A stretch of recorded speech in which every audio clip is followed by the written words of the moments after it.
People are awfully forgiving, or they just don't understand, what's been done to them.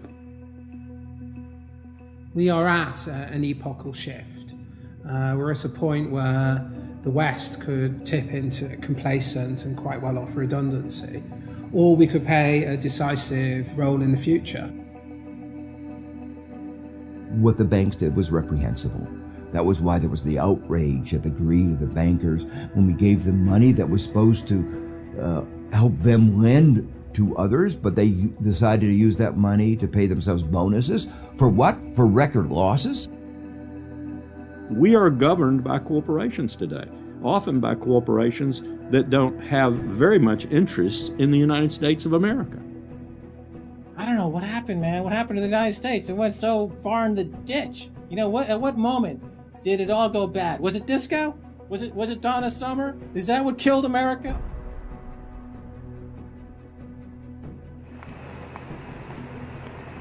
We are entering the age of consequence. A rapacious financial system, escalating organized violence, abject poverty for billions, and the looming environmental fallout are all converging at a time when governments, religion, and mainstream economists have stalled. War, conquest, famine, and death. The four horsemen are coming.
This is not a film that sees conspiracies.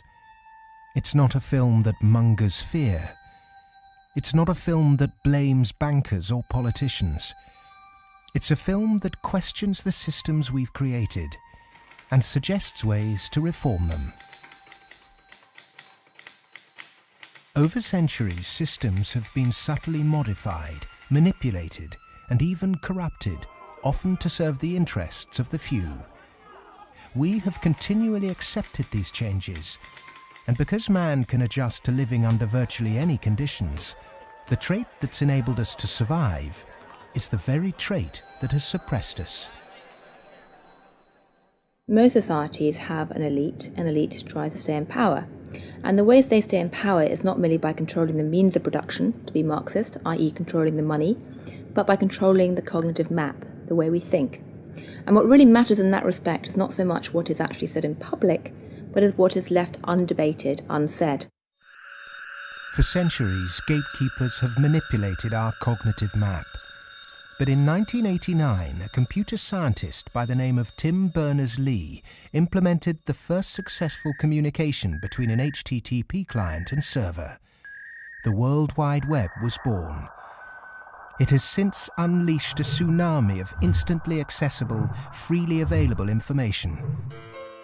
Just as Gutenberg's printing press wrestled control of the cognitive map away from an ecclesiastical and royal elite, today the internet is beginning to change governments, finance, and the media. We are at the cusp of change. But to enact it, we must first understand the things that have been left unsaid for so long. To do that, we need context from people who speak the truth in the face of collective delusion. Because to understand something, is to be liberated from it.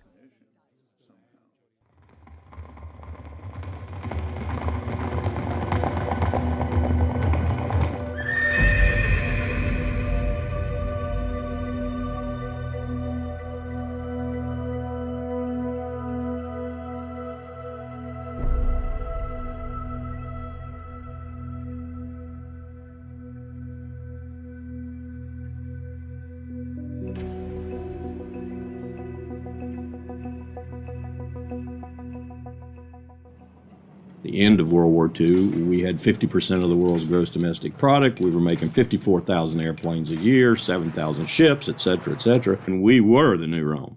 And we recognized it and devised a power management scheme in the 1947 National Security Act to, we thought, manage it. And it worked fairly well during the Cold War. But we haven't done anything since, and I think that's another sign of our inability to grasp the new world, if you will.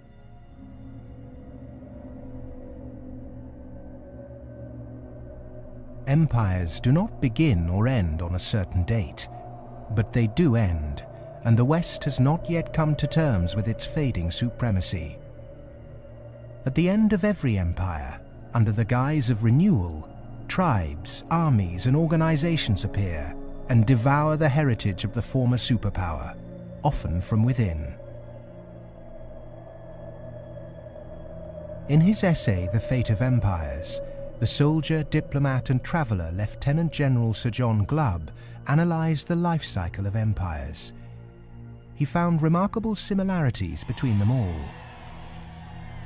An empire lasts about 250 years, or 10 generations, from the early pioneers to the final conspicuous consumers who become a burden on the state. 6 ages defined the lifespan of an empire.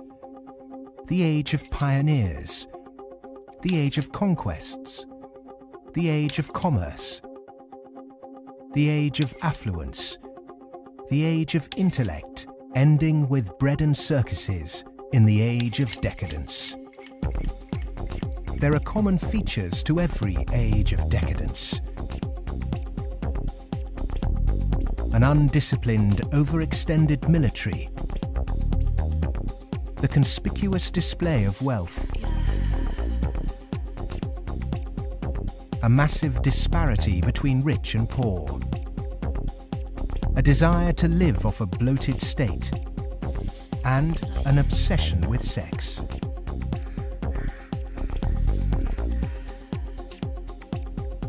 But perhaps the most notorious trait of all is the debasement of the currency. The United States and Great Britain both began on a gold or silver standard, long since abandoned. Rome was no different.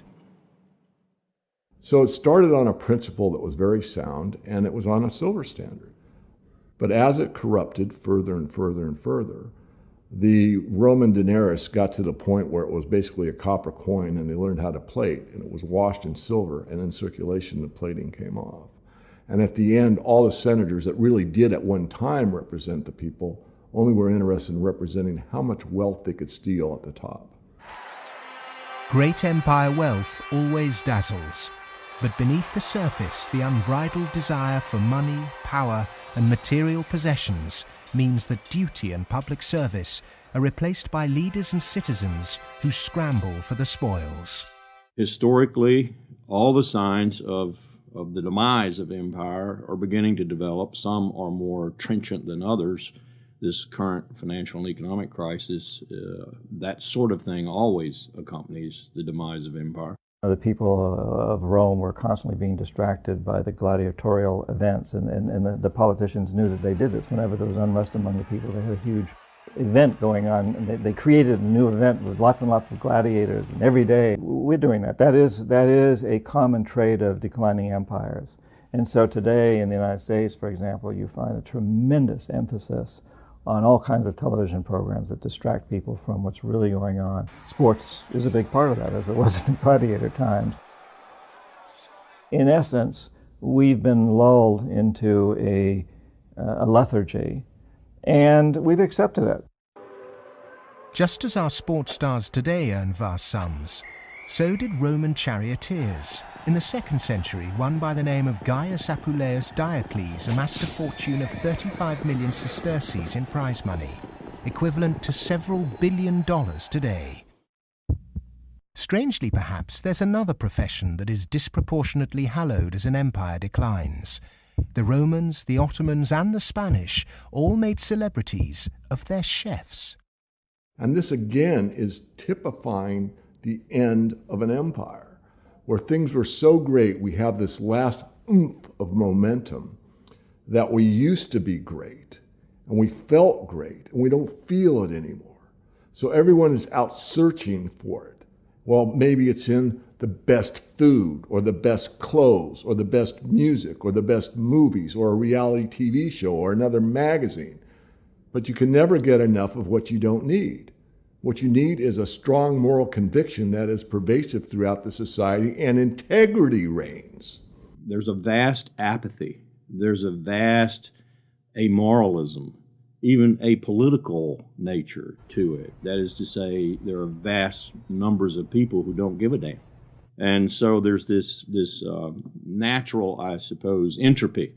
Any living organism, which an empire is, of course, over time dies. Question is, how does it die? Does it die in a violent cascade of events, or does it die over a long period of time? The baby boomer generation were born into this age of decadence. Perhaps unwittingly, they've broken the unspoken intergenerational contract. Through unfettered consumerism, spiraling house prices, and a desire for eternal youth, the baby boomers have squandered future generations' inheritance. My generation, the generation right after my generation, I think we forgot that little phrase in the preamble to our Constitution, which says, "and our posterity." All of a sudden it became us, period. The baby boom generation, which I'm a part of, has gone and done the biggest misallocation of capital in the history of mankind. We have had cheap oil, or cheap energy is a better way to phrase it. We've had an abundance of ideas, and we have chosen a system and perpetuated it that is probably one of the worst ways to use the blessings that were bestowed upon us. And we are going to pay a price for that. Human beings are inconsistent and paradoxical. We hope for peace and immortality, but continually invent new ways to destroy each other. We're capable of the kindest, most noble acts and the most horrific atrocities. Human beings are complex creatures. I mean, for example, we're capable right now, at this minute, of acting in such a way as to make it likely, if not certain, that our grandchildren are going to face terrible disasters. And we're consciously acting to accelerate that likelihood, even though we all love our grandchildren.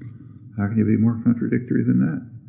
In spite of all the economic activities of last 50, 60, 70 years since the Second World War, and all the industrialization, we have not yet managed to solve the problem of poverty, deprivation, hunger, malnutrition. Millions of people every night go to bed without food, and millions of people are throwing away their food. Waste on the one hand, and poverty and deprivation and hunger on the other hand. Malnutrition on the one hand, and obesity on the other hand. What kind of system have we created? Why, with such brilliant knowledge on the planet, are we still struggling to distribute wealth fairly? How has the human race developed a flawed system of government and economics that serves the few at the expense of the many? And with such poverty in an age of plenty, why have we not had the will to change such a vicious social structure? Greed is the fundamental kind of ingredients for the immoral economy. The problem is not that there's not enough in the world. People say that there's a poverty, we have to create more wealth. There's enough in the world for everybody's need, as Mahatma Gandhi said, but not for anybody's greed. But is it just greed, or does it go deeper than that? Is the problem systemic?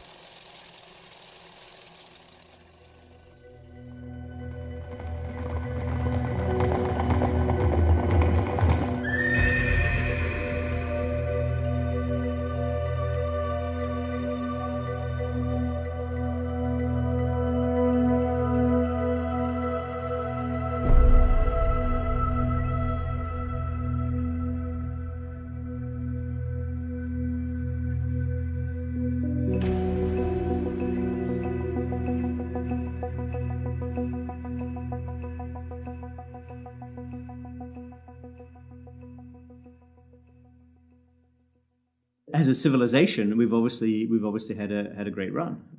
We've done very well. We had the Industrial Revolution. We survived that. We built a lot of modern military technology. We've survived that so far. We built a banking system, and we're still struggling with that part of it. But you know, we've had a good run. It's kind of like when I was working on Wall Street for 7 years.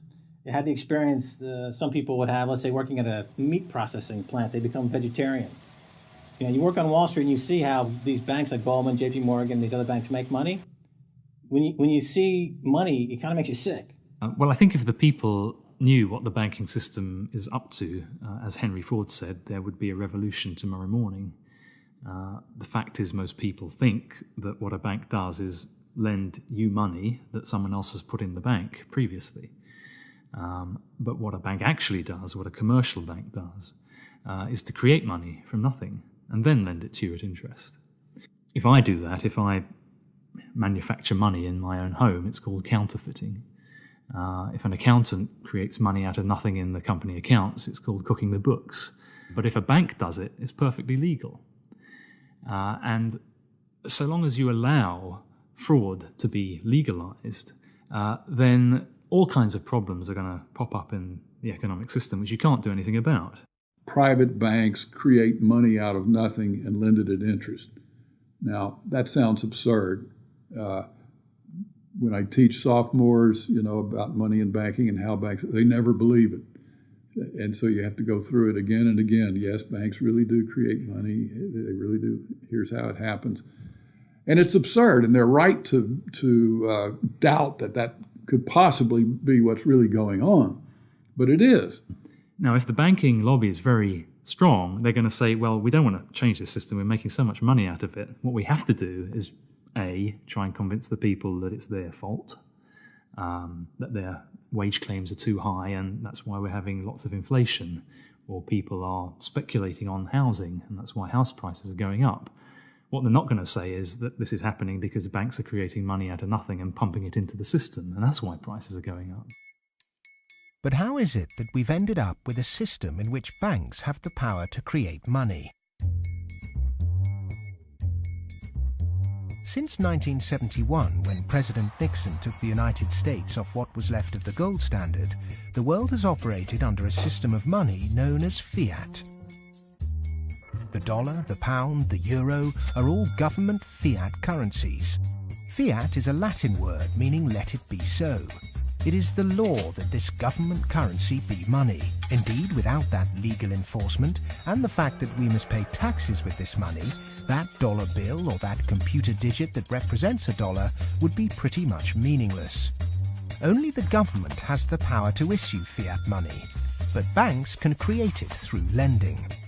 Over the last 40 years, since this system of fiat money became the global norm, the supply of money has grown exponentially. In fact, we've seen the greatest growth in the supply of money in history. But who benefits? Of course, those that have the power to issue money, governments and banks. Then, those companies and individuals that get this money early. They can spend it before the prices of the things they want to buy have risen to reflect the new money in circulation. In other words, they get services, products or assets cheap. But prices soon rise, So holders of assets such as houses or shares will then see gains without there necessarily being any improvements to the company or house in question. Often this can lead to speculative bubbles. But what about those at the bottom of the pyramid? Those on fixed wages or incomes, those who live in remote areas, or those with savings? By the time this newly created money has filtered down to them, the prices of the things they want to buy have increased. Their savings buy them less, however, and their wages remain largely unchanged. In some cases, they have to take on debt just to be able to afford the things they were previously able to buy, which means they have to go back to the banks.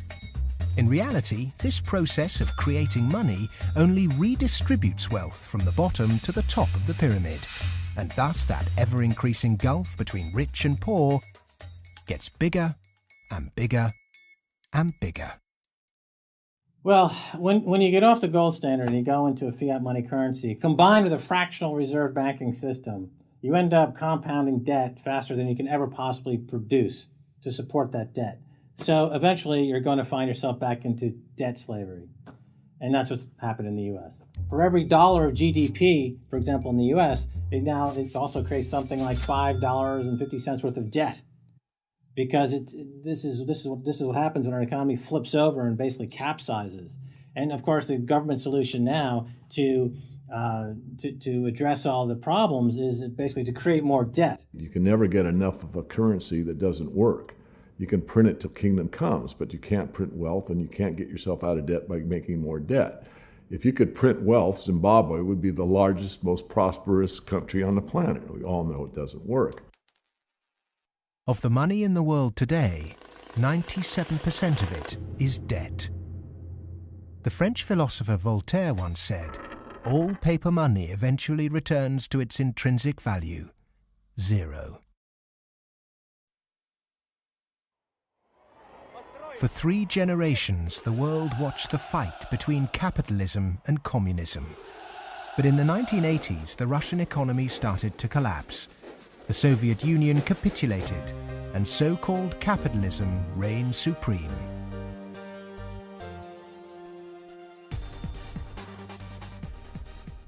Before 1989, we had a battle between communism and the market. And in that battle, there was a sense of, let's not expose the flaws in the market economy. This is too important of a battle that you don't criticize our team while we're fighting their team. And their team, associated with authoritarianism, with a failure to deliver well-being to their society, it was very clear that if you had to choose between these two, which was better? Communism failed first for various reasons. I think it was inefficient, human rights, lack of respect, so forth. So capitalist West has been continuing in a triumphalist mode, thinking, our adversary has failed. That means we're doing everything right.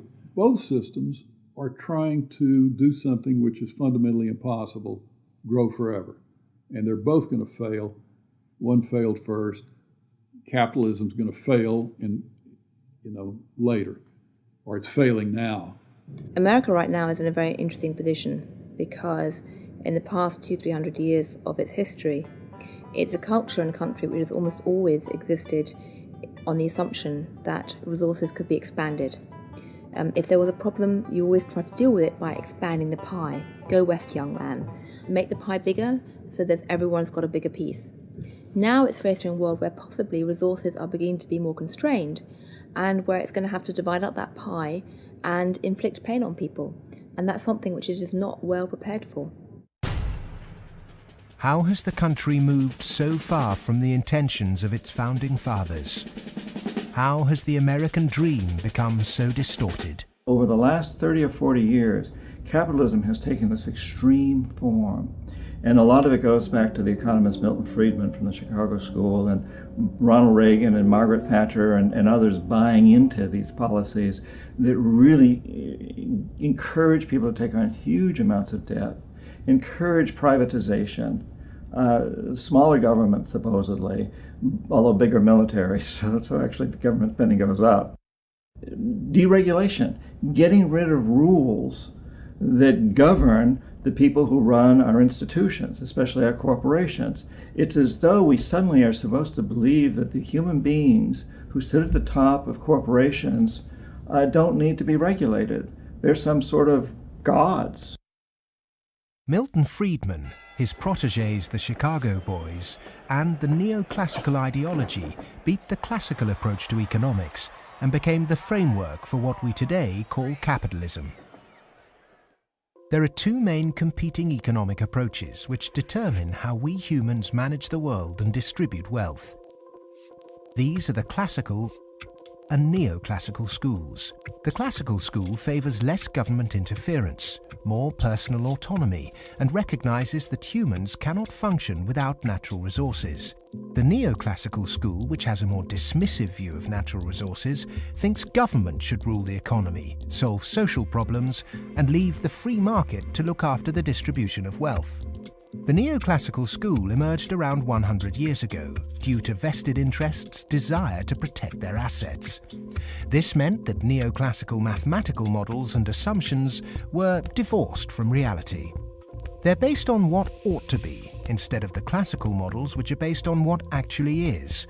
It's these neoclassical models, which favour large corporations, that have been used to legitimise the financialisation of the global economy. Championed by Ronald Reagan and Margaret Thatcher, neoclassical economics still dominates policy-making today.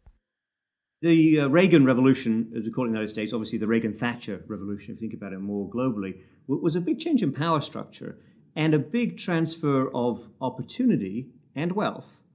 Now, it's not that the poor gave it to the rich. It was a transfer within the well-to-do. So the financial sector, in particular, in the United States, for example, but also in the UK and some other places, became vastly more profitable. And wages in that sector went up a lot. I mean, we focus on bonuses, but it's also base salaries went up a lot, overall compensation. So there's a transfer from the non-financial part of the economy to the financial part of the economy that actually is unprecedented as far as we can see in any of the available data to us. And I'm talking about all of recorded human history. In 1932, in the aftermath of America's great stock market crash, a piece of legislation was passed to protect society. The Glass-Steagall Act was introduced to separate ordinary high street banking from investment banking. 67 years later, in 1999, under the influence of Treasury Secretary Larry Summers and his predecessor Robert Rubin, President Bill Clinton repealed the Glass-Steagall Act. Once again, banks could take ordinary depositors' money and speculate with it on virtually anything they liked. Wall Street has become a very particular type of casino. And it's unfortunately not the kind of casino they have in Las Vegas, which is, perfectly legitimate form of entertainment. It is a casino that has massive negative repercussions on the rest of society. So it's not just losing your money on a few wild nights. It's about the way in which those organizations lose their money, impacting the whole of society, leading to a massive loss of jobs. This unfettered gambling pushed the entire global financial system to near collapse. With balances and debt obligations larger than the GDP of entire countries, the banks had become too big to fail. The West was unprepared, and bankers met their reeling and disorientated governments. You have to bail us out. We need money. If you don't give us the money, the whole thing goes down. And what are you going to do with millions and tens of millions of people who have lost everything in their bank account? You will have a revolution on your hands. So fork over the money. Borrow the money, create it out of nothing, and give it back to us, and so that we can face our problems and not go under, or otherwise. And this is what Mr. Hank Paulson did in the U.S. Congress. He went there one day and he told them, well, look, we need $700 billion, and we need it now, or else. Is this system we call capitalism really capitalism? In a capitalist system, government is supposed to be small. But today the state is more bloated and invasive than it's ever been. Individuals and companies are supposed to operate in a free market. Good enterprise is rewarded with profit and flawed enterprise with failure. But during the 2008 banking crisis, the people saw the Western economic system divided in a way they were told could never happen. Socialism for the rich, capitalism for the poor. And in America, for example, the banks that got in trouble got bailed out by the government. That's socialism. And people are arguing against socialism in America, and yet it's probably the most socialist country in the world right now. We have a system which isn't even a proper capitalist system. Rich people make mistakes that they don't get punished. Poor people make mistakes that they get punished. Yeah? Or even worse, that they don't make any mistake and they are forced to pay for the mistakes of the rich. When the taxpayer is footing the bill for the misplaced speculation of bankers, then suddenly, instead of the economy serving the human being is now in perpetual service to amoral financial organizations.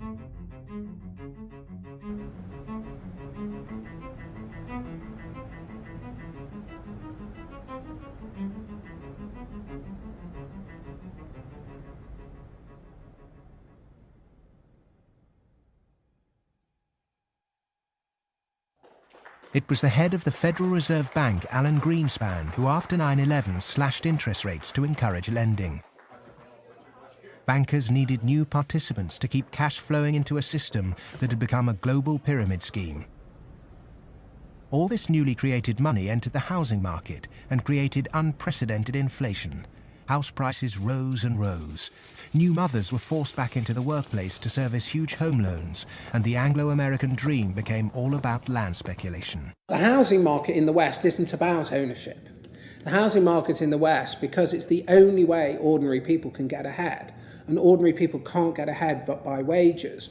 What we've created is a mass bubble economics around housing. As that sucks in a huge amount of capital, takes capital for genuine innovations in the economy, and puts it into a speculative use that has no genuine productive outcome. It's interesting, if you talk to people in Germany, for example, they don't see a connection between owning a piece of property and being inclined towards being democratic. There's lots of people who rent their housing there, and they're perfectly comfortable with that arrangement. But it is true that in somewhat different contexts, both Mr. Reagan and Mrs. Thatcher pushed for more people to own housing. And actually, this is part of the problem, because if you push people to buy housing before they're ready, and if you push very dubious loans on them, and they don't understand what they get themselves into, you can have huge adverse repercussions, exactly what led to, in part, the subprime housing crisis in the United States. That's not anything to do with democracy, that's just a bad economic idea. The breakthrough that occurred around the year 2000 in the United States was when bankers found out that the poor are honest. And they realized that if you're poor, if you're not rich, you have a different set of values. And you think that a debt is a debt, and it's something that has to be paid. And that people will try to pay the debts that they're stuck with, even if the debts are not valid, even if the debts are much more than they expected, even if they really can't pay the debts. The lending and banking institutions, when they drew up contracts with interest rates, with flexible interest rates, I think they knew in the beginning that these problems were going to come back later on, where folks weren't going to be able to afford the mortgages as the interest rates increased. It put a lot of people in situations where they were taking food out of refrigerators, taking kids out of higher education. They're not able to afford college anymore. And it is making a really, really bad situation worse. The banks engaged in what was a criminal conspiracy to charge more to the blacks and Hispanics. The banks got together, backed the Bush administration to block the state prosecutions of racial lending in order to exploit and charge more to the minorities. These are loans which were made by one of the major lenders in the city and in this country, Wells Fargo, in which Wells Fargo targeted minority communities in the city, put borrowers into loans that they could not afford, put borrowers into loans that were of the subprime variety, therefore more expensive and less advantageous to the borrowers. Hiding predatory lending practices in the small print of complex financial products was only ever going to enrich one set of interests. Many of the communities in which African Americans live in the city were establishing momentum. There was development activity that was occurring. We were seeing signs of vitality in many of these communities, and the results of the Wells Fargo foreclosures and the subprime lending practices of that lender and others has significantly impaired that progress and brought it to a halt. They're not worrying about, they don't come in the heart of it. Like, you in the heart of it, so you see. They don't really see the struggle if they don't come in the heart of it. They see the outside of it.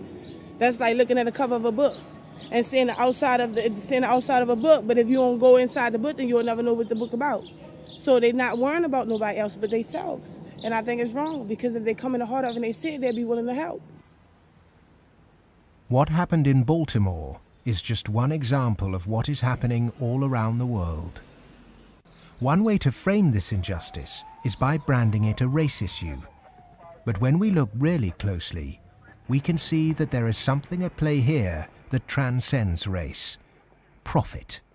Not an accident, for instance, that we had the deregulation in our financial industry that was such a disaster. The lobbyists of the finance industry amount to 5 per congressperson. In other words, they pay 5 people for every congressman to explain to them, persuade them, that they should pass legislation that is favorable to the financial industry. The poor people who are devastated don't have the money. They couldn't hire 5 per congressman. So the way our democracy works, it's an unlevel playing field. The financial sector has acquired enormous power, partly through political contributions, so buying favors, but mostly through ideological control, convincing people that finance is good, more finance is better, and unregulated finance without limit is best. And that is really the cornerstone of this, what we call in the United States, the Wall Street-Washington corridor. I mean, if people need any proof as to who's controlling Washington, when the bailout came after Lehman Brothers collapsed, 80% of the population was against the bailout. Notwithstanding that, the Congress passed the bailout, just showing, in my view anyway, that it's really under the control of banking interests. It's not a reflection of good democracy when a company, a group of companies, an industry, says our interests are more important than the national interest. How can that happen? Very easy. That's the role of campaign contributions, lobbying, in America's political structure. We have a flawed democracy. This is an advanced oligarchy in the sense that its main mechanism of control, if you like, is through convincing people that you really need, for example, the 6 biggest banks in the United States in the particular form they exist today, with the very light level of regulation. And if you don't have them, if you try to change that, all kinds of awful things will happen. And this is not really blackmail. I mean, it sounds like blackmail, but they convince you it's not blackmail, it's just that's the way the world is. There's nothing you can do about it. Oh my goodness, you just have to cooperate with them. It's very clever. The Fed is essentially the lobbyist for the commercial banking system. When you say you want to turn regulation over to the Fed, you're saying the financial sector and Wall Street should be self-regulated. And the Wall Street has veto power over whoever is going to be the head of the Federal Reserve. As long as you give veto power over the regulators to Wall Street, as long as you pick the bank regulators from the banking industry itself, you can forget any thought of calling it regulation. It's deregulation, and to call it regulation instead of deregulation is using Orwellian doublethink. Democracy is government by the people. Plutocracy is government by the rich. In a typical plutocratic state, economic inequality is high, social mobility low, and because of continuous exploitation of the masses, workers find it nearly impossible to climb out of poverty. The equal voting rights movement in the early 20th century abolished a system where rich people had more votes than poor people. But today, lobbying has put pay to that and reduced the American political system to a mere clearinghouse for the concerns of the rich.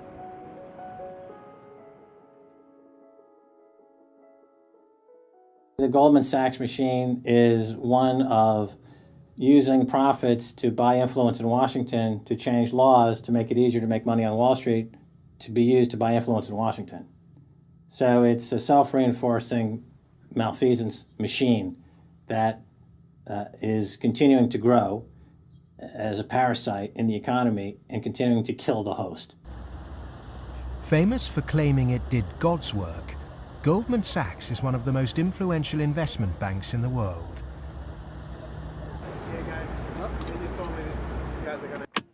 Its alumni often occupy positions of great influence in governments and central banks. In September 2008, barely a month before the stock market crash, Goldman, supposedly a pillar of the free market, changed its banking status from investment to commercial. This meant it was now eligible for state protection. Socialism for the rich, right there. Goldman Sachs are extremely efficient at what they do. Their task is to make money. They make bank robbers like Willie Sutton look like modest amateurs.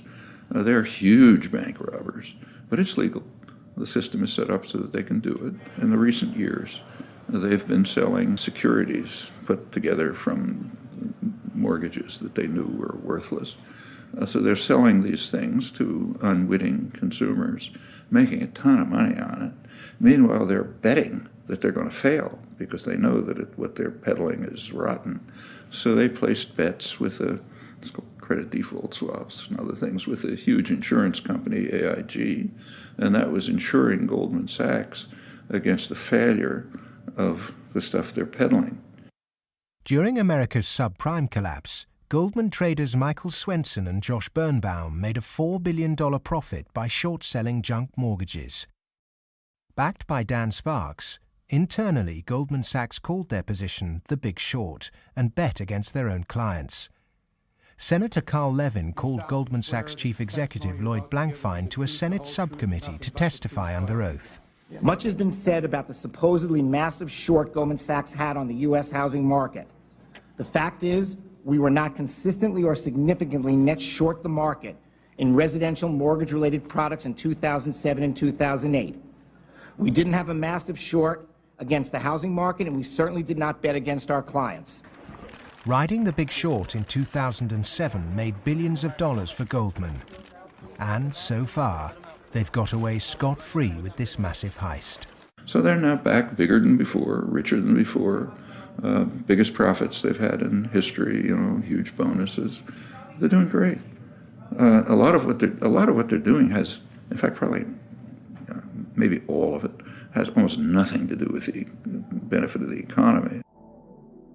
Can there be any objection to genuinely talented people earning big money if they bring something new and tangible to the world? If they take great personal risks with their own money and actually bring greater prosperity for all? In a free market, if I have a brilliant idea that I can run an automobile on grass clippings, as an example, and I produce that car, my motivation might be to make money. But if the market says, my goodness, this is the greatest automobile ever invented by mankind, and I make $1 billion, I've not only served myself, but I have served everyone else that needs transportation. And that is the brilliance of a free market, is that paradox that you can serve yourself and simultaneously serve others. And that's what it's all about. But how many of the general public have achieved greater prosperity through a banker's bonus?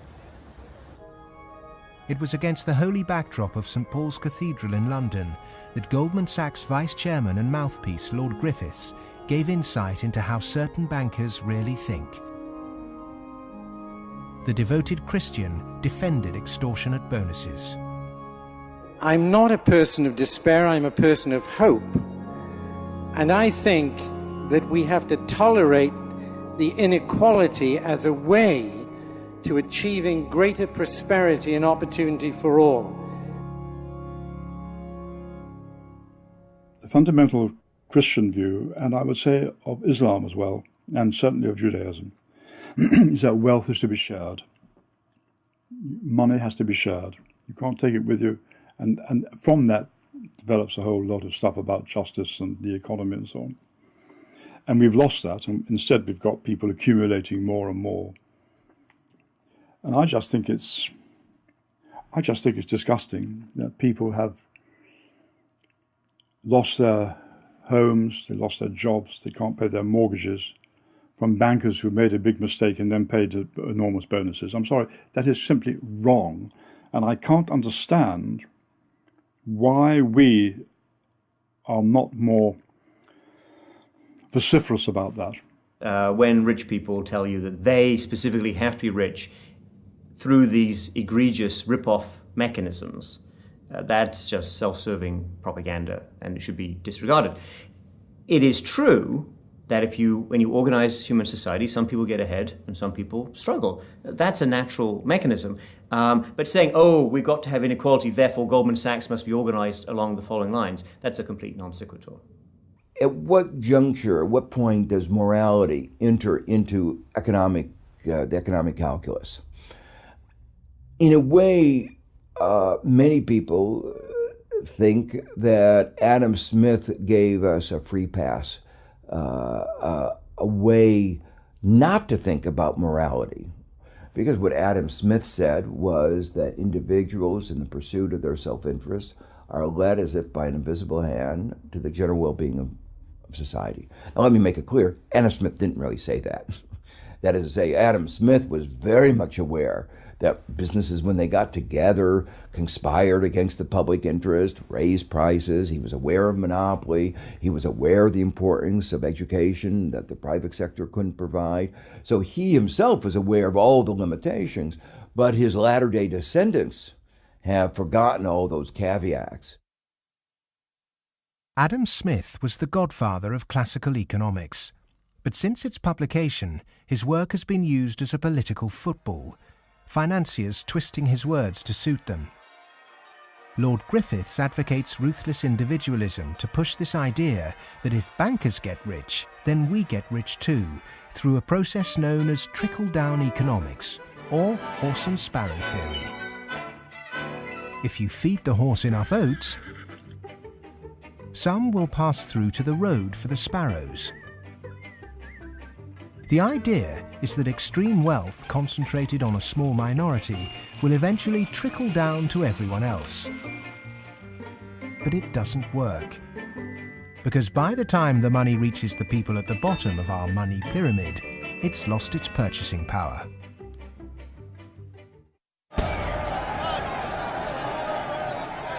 But the public are now confused as to why our political leaders have allowed this to happen, and quite naturally now ask why. Because our political processes are badly flawed. They're badly flawed because of the dependence on lobbyists, on campaign contributions.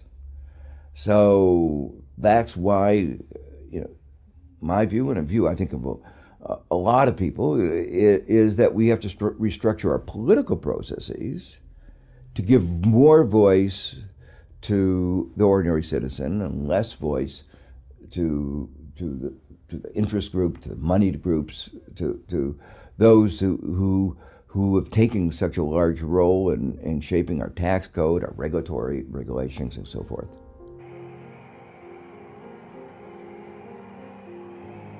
I stood on the front step of Colin Powell's house. And I look at him and say, what next, boss? And he said, what do you mean? And I said, what next? Where are you going next? I'm going to write my book. I said, no, I know you're going to write your book, but you're not going to do that for the rest of your life. Where are you going next? He said, maybe a cabinet position, but first, money. I said, money? He said, yeah, millions. That's the only way you can be a cabinet officer in the American government. Oh, wow.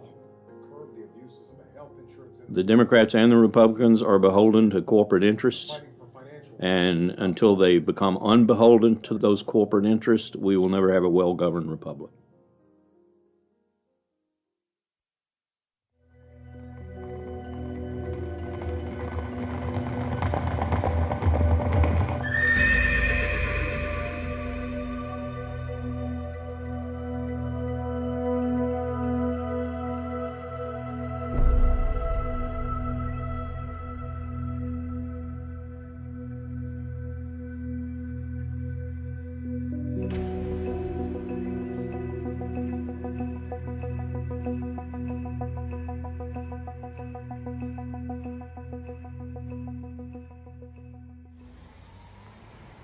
The inherent iniquity in our system of money, banking and politics has not just had consequences domestically, but also on a massive scale globally.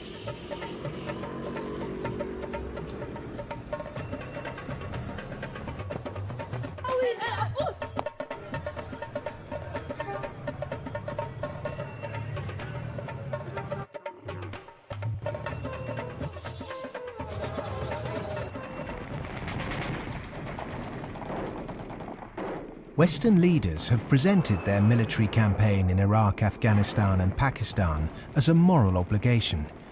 But are there other reasons for it? The first financial beneficiary of America's foreign policy is the military. In particular, those who supply it with arms and equipment. The military has won wars, but how successful has it been in its bigger aim to eradicate terrorism? The drone attacks not only failed, but they've created extra extremism. They've helped in radicalization of youth in the northwest frontier and also in certain parts of Punjab and Pakistan. And because time after time, and sometimes, there's a feeling that America does this deliberately to destabilize Pakistan. I'm not so sure about that, but I certainly think those people who actually support this policy, every time you kill 10, the so-called terrorists, you create 500 more because they see the drone attacks as an attack on a sovereign state of Pakistan. If they really wanted to flush them out, there was no need for a huge military operation in Swat, causing the entire district to become internally displaced persons. The population of Swat is 1.8 million. There are 2.3 million refugees in the country. The whole district has been emptied. This wouldn't have been necessary if they had carried out a surgical commando operation to get the militant leaders. But they allowed them to escape, all of them. After the military, the next financial beneficiary are those who win the contracts to conduct the rebuilding process. In the West, people might even feel optimistic when they hear that the US is pumping tens of billions of newly created dollars into developing nations to build infrastructure. But often this too doesn't seem to achieve the publicized goals. Is there another reason we give these countries aid? We economic hitmen have created the world's first truly global empire, and we've done it primarily without the military. We work many different ways, but perhaps the most common is that we'll take a third world country that has resources our corporations covet, like oil, and then arrange a huge loan to that country from the World Bank or one of its sister organizations. However, the money never actually goes to the country. Instead, it goes to our own corporations to build infrastructure projects in that country, power plants, highways, industrial parks, things that benefit a few wealthy families in that country as well as our corporations, but don't help the majority of the people at all. They're too poor to buy electricity or drive cars on the highways. They don't have the skills to get jobs in industrial parks, but they're left holding a huge debt. Infrastructure which has used heavy loans from the World Bank and IMF and made from grants from Western countries, they've all gone into benefiting the elite and the feudal classes. They have not benefited the people.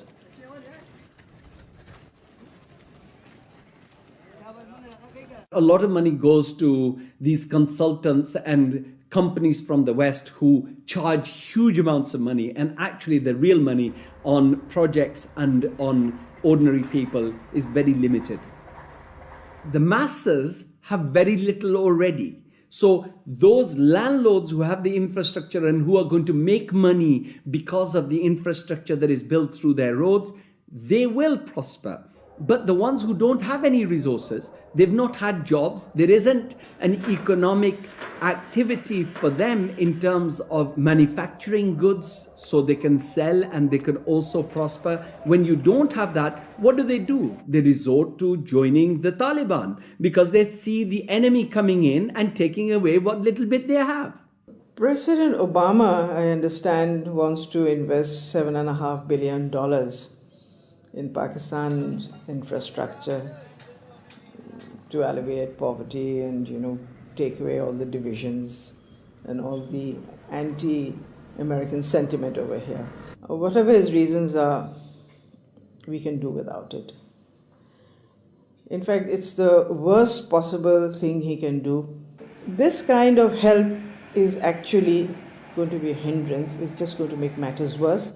It will bring this contrived war and terror into our rural areas.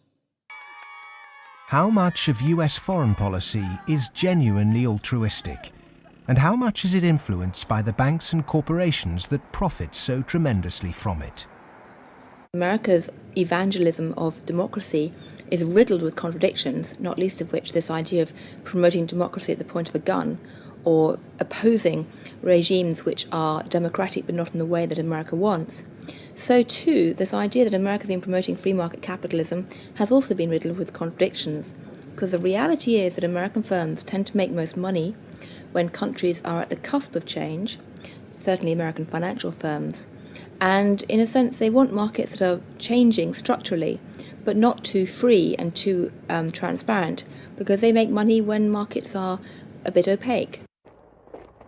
Is it any wonder developed nations are fighting in underdeveloped countries when so many are making so much money out of it, without ever really having to face up to or even witness the consequences of their actions?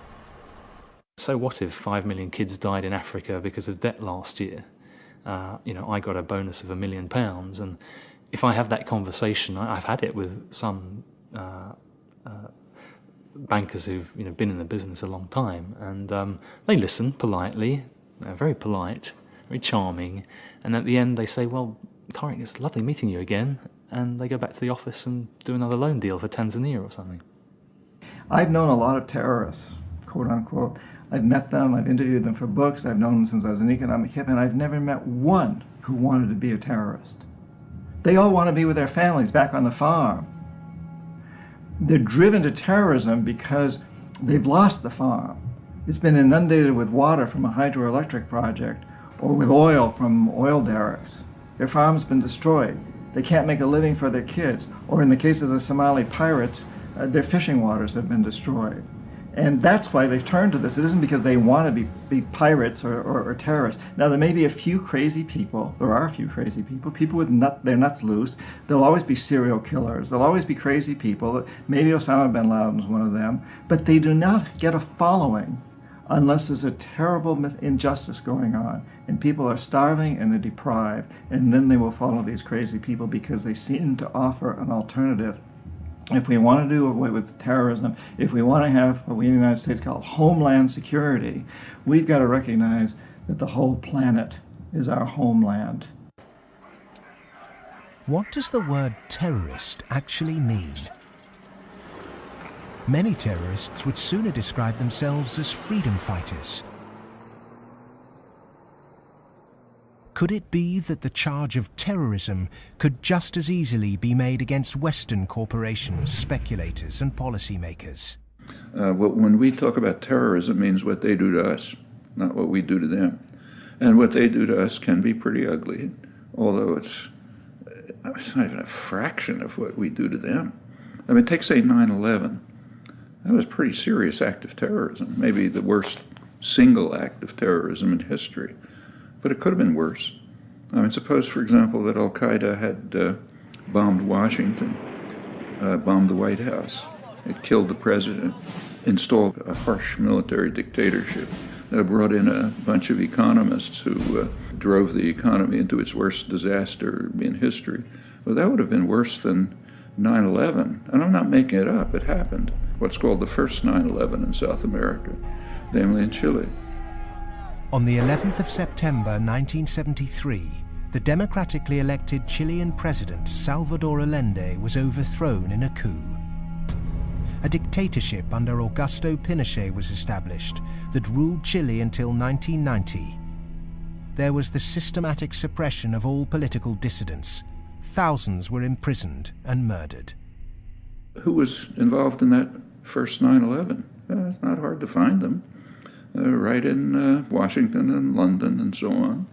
But that's off the agenda. It doesn't count. There's a principle of ideology that we must never look at our own crimes. We should, on the other hand, exult in the crimes of others and in our own nobility in opposing them. The root causes of so-called terrorism will not be solved by increasing economic inequality. If governments really are serious about combating terrorism, then they must start with real structural reform back home. As long as banking empires chase infrastructure and debt deals in pursuit of profit, the West will continue to export injustice through finance. Millions more will be displaced. Terrorism will thrive, and neo-colonialism will continue to end more and more lives around the world.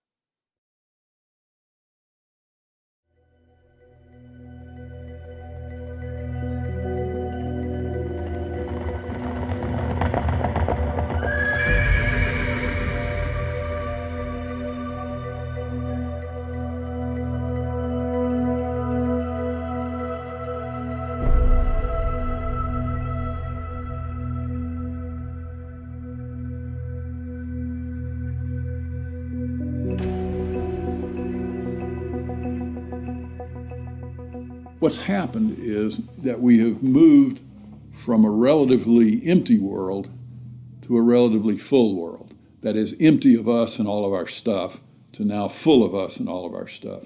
In my lifetime, the world population has tripled. And the populations of other things, of cars, houses, boats, all these other things that put a load on the environment too, just like human bodies, those have vastly more than tripled.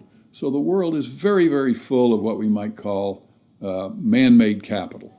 And it's becoming more and more empty of what used to be there, what we might call natural capital. We are the first generation, we in the rich developed world are the first generation to have got to the end of the real benefits of economic growth. For hundreds of years, the best way of raising the real quality of human life has been to raise material living standards. And that's what's driven the huge rises in life expectancy and increases in happiness and other measures of well-being. But all those have now come detached from economic growth. And although life expectancy continues to rise in the rich world, it's no longer related to the amount of economic growth a country has at all. And the same is true of measures of happiness and measures of well-being. The paradox is the more we grow, the more poverty we create. Our self-interested economic system seems to be continually missing a trick. So as we keep plundering the Earth's natural capital, is it time to rethink our Western definition of progress? When I look at the world, I look at it much the way Royal Dutch Shell looks at it. They have one of the best strategic entities in the world, private or public. And Royal Dutch Shell has posited two scenarios. One is called Blueprint and is obviously a planned corporate structure where world leaders get together and they think about things like energy transformation, planetary warming, and dwindling fossil fuels and so forth. The other is called Scramble. And Scramble is pretty much what it sounds like too. It's a mess.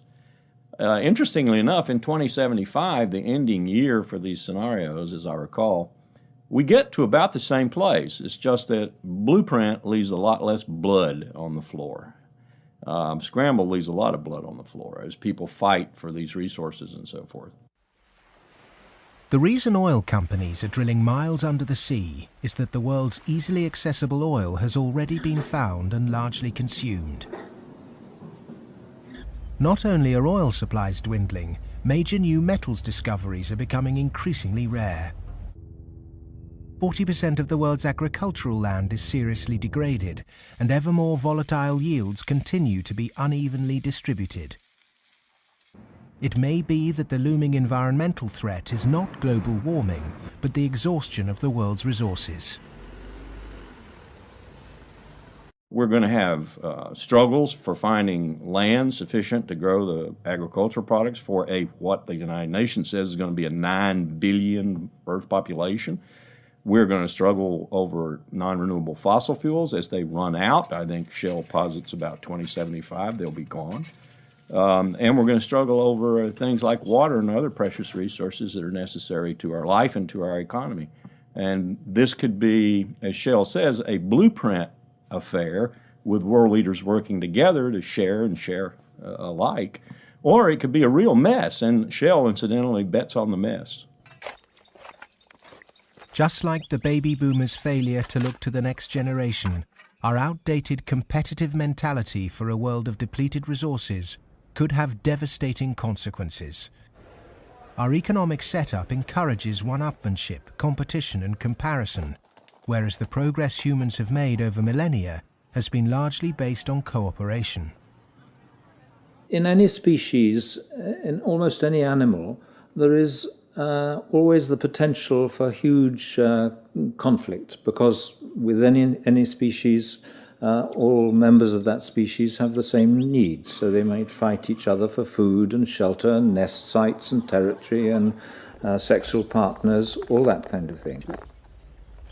But human beings have always had the other possibility. We have the possibility to be the best source of support and love and assistance and cooperation, much more so than any other animal. And so other people can be the best or the worst. You can be my worst rival or my best source of support. In a progressive society, to meet our common economic, social and cultural needs, we must move from globalization to localization.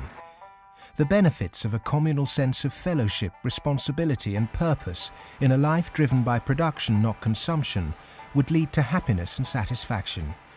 Indeed, we must ask, have our modern consumerist lifestyles made us happy?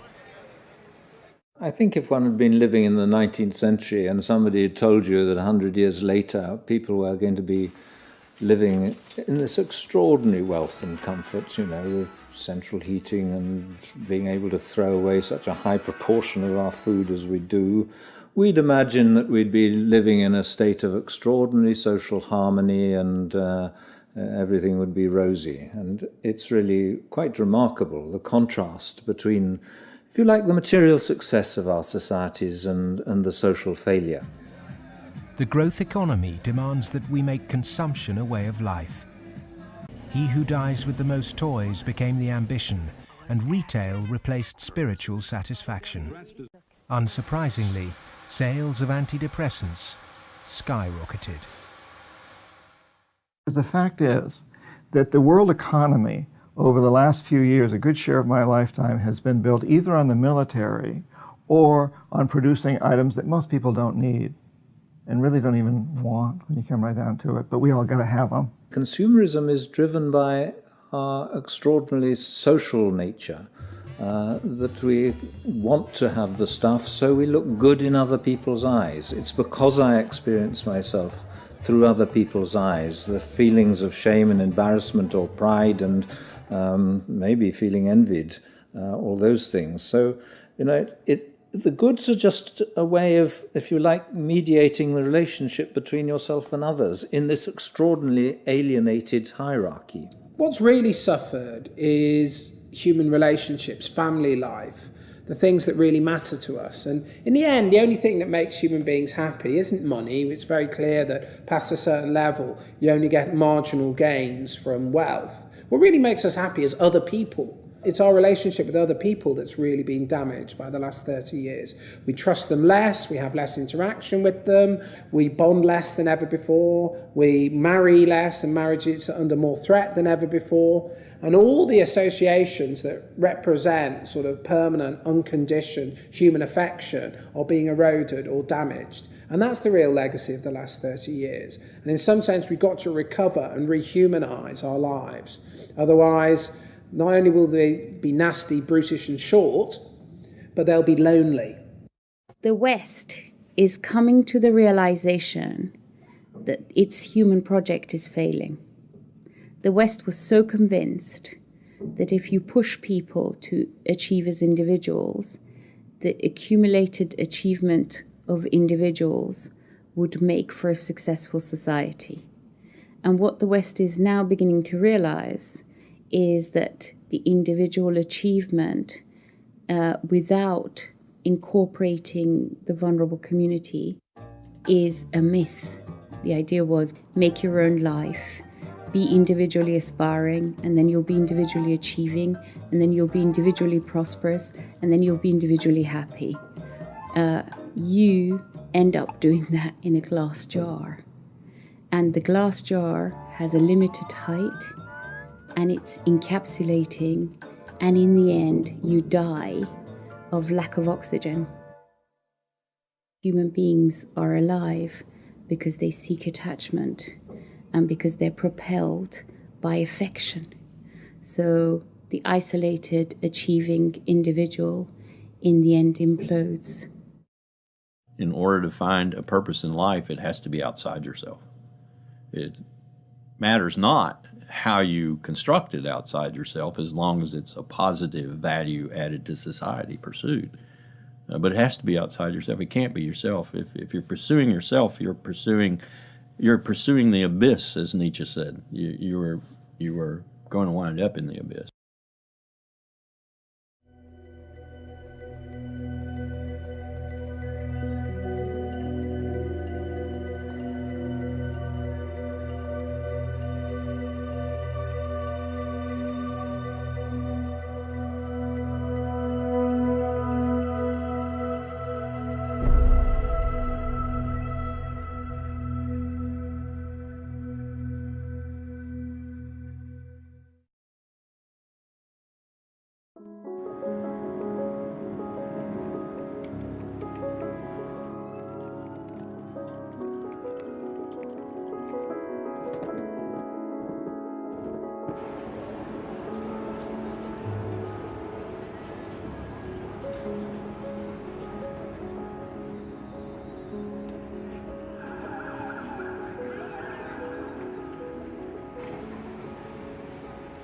One of the most powerful cultural frameworks that shapes the way we think today in the West is the Hollywood film construction.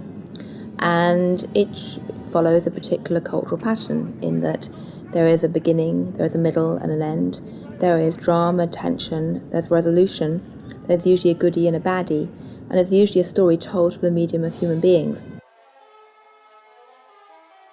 This Hollywoodization of the way that people communicate and the way they tell stories about themselves and view their recent history has very much impacted how we look at the financial crisis, in that people look at the beginning, the middle and the end. They look at the drama around Lehman Brothers and they wanted, say, a resolution, and they wanted baddies, they wanted sacrificial victims as well. So people have focused on a few individuals. And the idea that somehow it wasn't just one or two individuals who were at the root of the problem, it was a systemic problem, that actually almost everyone who participated was in some way guilty, either of outright negligence or simply failing to ask the right questions or simply failing to ask why money was so cheap for so many years. The idea that it was a systemic flaw is something which is very hard for people to grasp and even harder to depict as a good story. Perhaps there is this feeling of helplessness because we don't understand what the real problem actually is. Cleansing a few bad apples will not rectify the flaws at the heart of the Western economic system. A system that should be protecting people is in fact the very thing that's enabling our four horsemen to ride with such vengeance. The modern-day four horsemen: a rapacious financial system, escalating organized violence, abject poverty for billions, and the exhaustion of the Earth's resources, are riding roughshod over those who can least afford it. They gallop unchallenged because the cognitive map that's been put in place by our schools, universities, and our media does not encourage us to question accepted norms. Instead, there is apathy. In a sense, I think we're rather depressed societies. We've got used to the idea that there's nothing that can be done. There is no alternative, that, we're never going to deal with these environmental problems and we live in a dog-eat-dog society and that's it. I think what we have to take away from this is a recognition that most of these problems can be very substantially improved by making our societies more equal, reducing the income differences, and that also helps us to solve the environmental problems. We can reach a society that is qualitatively better for all of us. Well, the apathy is sort of engineered because you don't have any discussion of this in the public media. Hardly by surprise, the public media are owned by the real estate and the financial interests, and they're not going to explain to people the integration between the financial, insurance, and real estate sectors, the FIRE sector. There's this disinformation going on, passing the buck, denying what the real driving factors are. All of these are common strategies. In fact, even in education, you can see that banks have helped to set up universities. They've funded them. They fund think tanks. They have educational foundations. They own newspapers.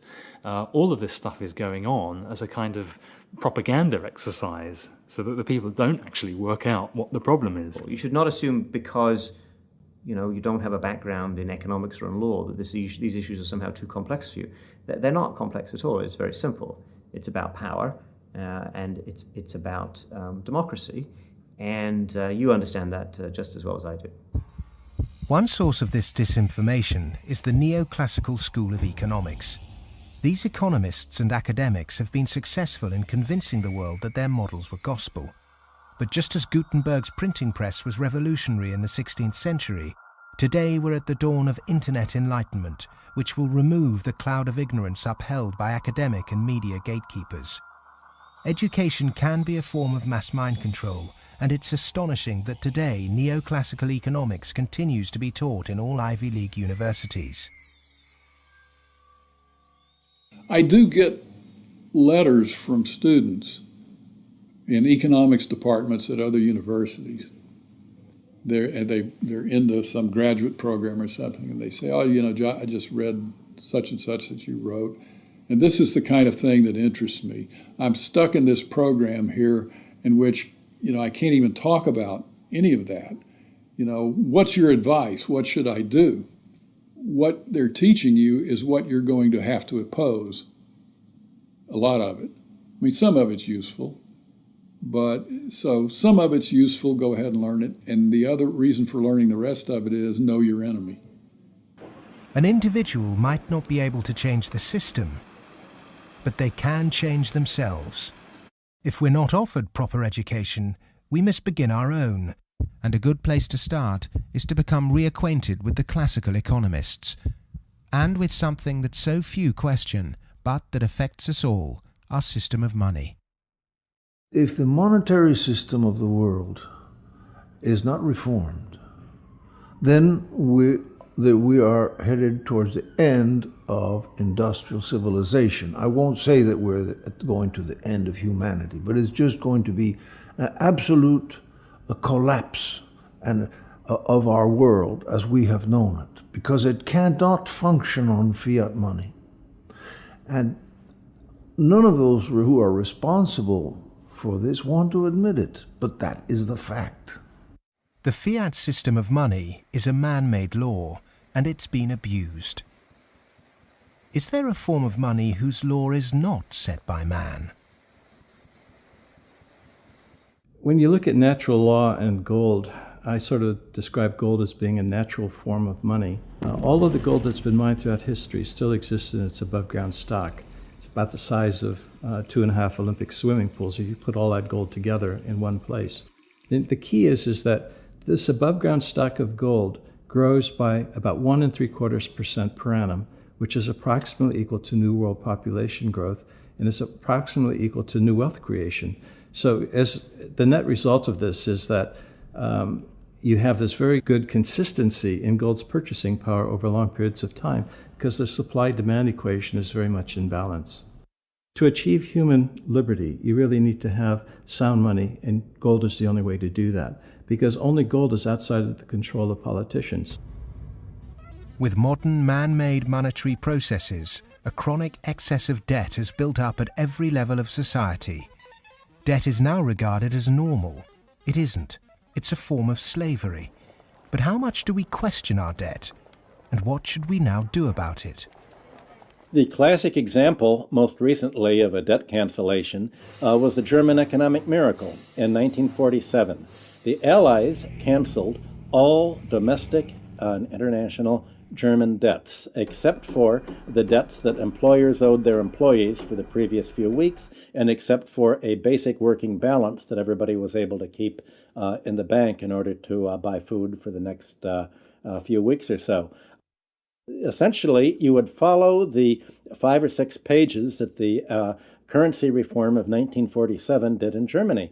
You would start with a clean slate. That means that everybody would own their property free and clear. And the problem here is that you'd wipe off the savings that are the counterparts of that. That actually would not be such a bad thing if you look at the fact that the wealthiest 1% of Americans have concentrated an enormous amount of wealth in their own hands, more than at any earlier time since statistics have been kept. Our system of taxation also needs addressing. Currently, we're taxed on what we produce. Perhaps it would be more progressive to tax what we consume.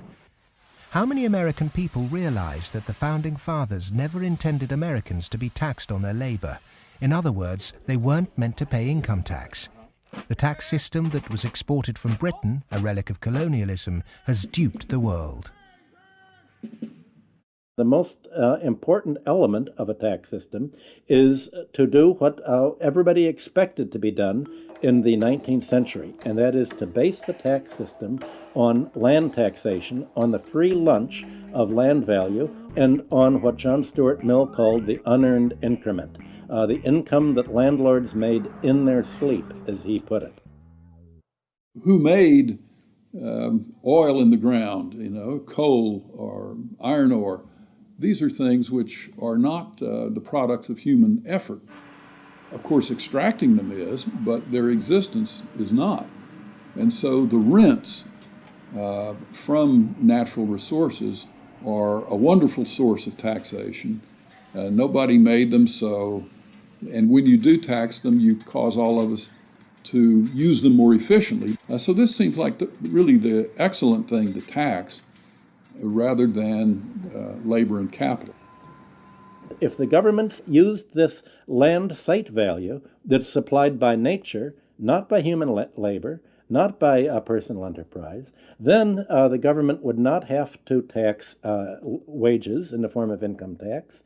It wouldn't have to imply sales tax that add to the price of doing business, and it wouldn't have to add the proliferation of business taxes. This tax system, advocated by all the classical economists, would begin to address global poverty, as it would allow citizens in developing countries to keep their resource wealth. In developed countries, it would begin to address our housing and debt crisis and unleash the kind of entrepreneurship needed to refloat our economies. Perhaps we should also resurrect another timeless principle for workers that was promoted during the Industrial Revolution. Well, the idea that people who work in a plant ought to own it is just deeply built into working class culture. So right around here at the early Industrial Revolution in the late 19th century, working people simply took for granted that, yes, of course, the workers should own the mills in which they work. Anything else is an attack on our fundamental rights as free citizens. They also took for granted that wage labor is hardly different from slavery. It's different only because it's temporary, and then you can be free. One of the ways you can be free is by owning your own plants. That was not an exotic view. That was Abraham Lincoln's view. In fact, it was a principle of the Republican Party in the late 19th century. It's taken a lot of effort to drive those ideas out of people's heads, but they're still there, and they are very relevant. It was the Greek philosopher Plato who said the ratio of earnings between highest and lowest paid employee in any organization should be no more than 6-to-1. In 1923, banker J.P. Morgan declared no more than 20-to-1 was optimum. Yet today's salary difference between top and bottom earners in global corporations can be higher than 500 or 1,000-to-1. When you're up in the range of 500-to-1 inequality, the rich and the poor become almost different species, no longer members of the same community. commonality of interest is lost. And so it's difficult to form community and to have good, friendly relationships across class differences that are that large. When the public do vent their outrage at inappropriate earnings, the common defence is to move the debate to the psychological realm and quote mercurial British economist Herbert Spencer. He coined the phrase survival of the fittest, and his words are now used to justify excess. Competition in business is a good thing, but the playing field must be level. Monopolists have too much because the system they game is rigged. Under the current economic setup, the fitness of the vast majority of the world's population is irrelevant. Those that are made to pay for this crisis are not those that caused it. But those who caused it, for survival, will no doubt try to marginalize this film as socialist or even Marxist. I'm a capitalist. I'm a business person. I believe in the basic principles. That's why I'm completely appalled by seeing these principles destroyed by monarchs, monopolists, who have totally destroyed the system from within on Wall Street. And this is completely unacceptable. I'm a capitalist. I think capitalism can do it. It's not a question of getting rid of capitalism. It's a question of getting rid of this terrible form of capitalism. Capitalism, more broadly understood as market economy, not only has a future, I can't see the future of the world without it. But the question is, what kind of capitalism? What kind of market economy? A system of reformed capitalism built on independent money, a tax system based on consumption, not income, and employee-owned businesses would begin to build an economy that's not dependent on constant growth to service its debt. We've endured the so-called free market for centuries, but far from being free, it's led us to destroy nature and each other in a vain attempt to progress. It's absolutely ludicrous to suggest that somehow there is a scientifically defined boundary of the market that we should never change. And of course, that's what the free market economy wants you to believe. Because once they convince you of that and claim that, on top of that, claim that they have the truth because they are PhDs in economics, then they can tell you whatever they want, and then you'll have to accept it. But that's where we have to take these guys on. Politics is about drawing the boundary of the market. When you think about it, a lot of things have been taken out of the market over the last 2-3 centuries.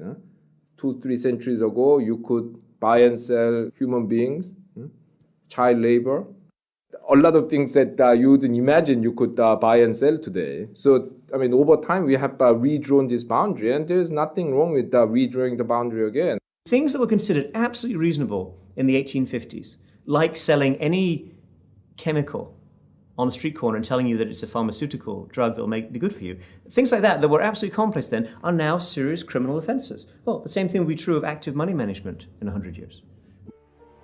The breakdown we saw in the Great Depression and witnessed again at the beginning of the 21st century occurred because in the name of growth, much was taken out of the system by those who contribute very little.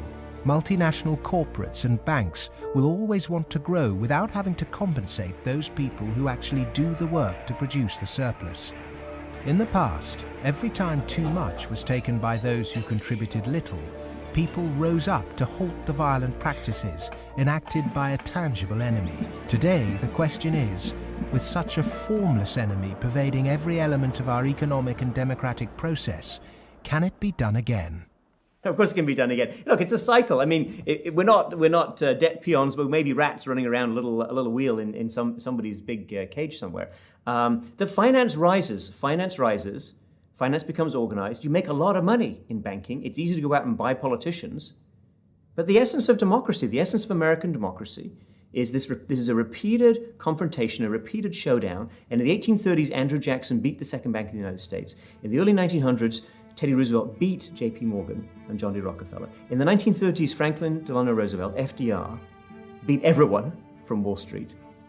And now we have to do it again. the one single thing that makes me optimistic rather than cynical, pessimistic, is my students. First, I do not see the desire to go to Wall Street amongst them. I see the opposite.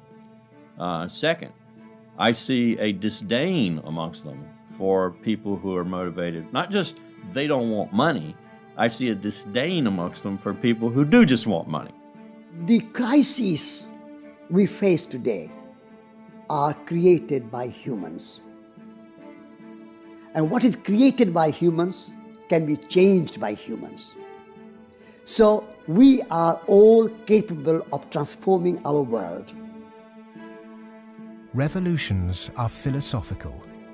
Getting organized and preventing the culprits camouflaging the real problem means it's possible to embark on a bloodless revolution against the violent organizations and barbaric leaders who've trashed the economy. Central banking, rigged capitalism, land speculation, income tax and neoclassical economics have corporatized democracy, stunted progress, perverted the course of human destiny and compromised the future of this planet. If these issues aren't addressed, then the next implosion will be on a scale unimagined. Whatever the propaganda, at the beginning of the 21st century, central banks' unregulated cheap money pumped up land values, which created an unsustainable asset bubble in a world that once again operates a rigged tax system that enriches entrenched privilege. Neoclassical economics have ruined life for the bottom billions, tempted everyone into intergenerational conflict, and created massive suffering that has no limits. Human beings go mad in crowds and come to their senses slowly and individually. History is littered with examples of people who threw themselves off the yoke of oppression to adopt radical change, only to end up with popular new rulers that maintained the status quo. To really understand something is to be liberated from it. Dedicating oneself to a great cause, taking responsibility, and gaining self-knowledge is the essence of being human. A predatory capitalist's truest enemy and humanity's greatest ally is the self-educated individual who has read, understood, delays their gratification, and walks around with their eyes wide open.